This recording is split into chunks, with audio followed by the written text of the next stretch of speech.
আসসালামু আলাইকুম। সবাই কেমন আছেন? আমি আলহামদুলিল্লাহ ভালো আছি।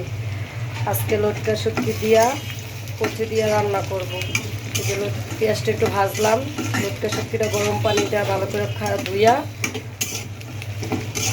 পেঁয়াজের ভিতরে দিয়ে দিলাম, একটু ভাজবো। রসুন দিলাম, একটু রসুন বেশি পরিমাণে কচুতে দিতে হয়, তাহলে ভালো হয়। তো আবার নাড়া দিলাম, হলুদ, মরিচের গুঁড়া,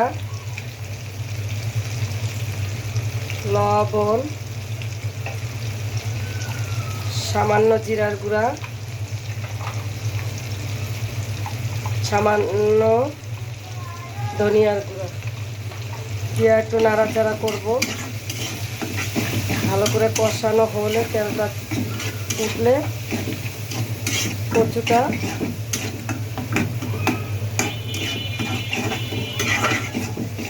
দিব।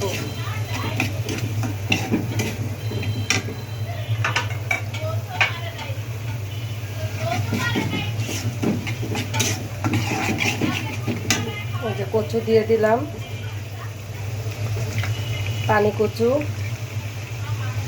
কচুটা আগে সিদ্ধ করে নিছি। আমি সিদ্ধ করে পানিটা ফালাই নাই, এমনি সিদ্ধ করে নিছি। যে এখন ভালো করে নাড়াচাড়া দিয়া পানিটা একটু শুকাইলে উঠায় ফেলবো ধনিয়া পাতা দিয়ে।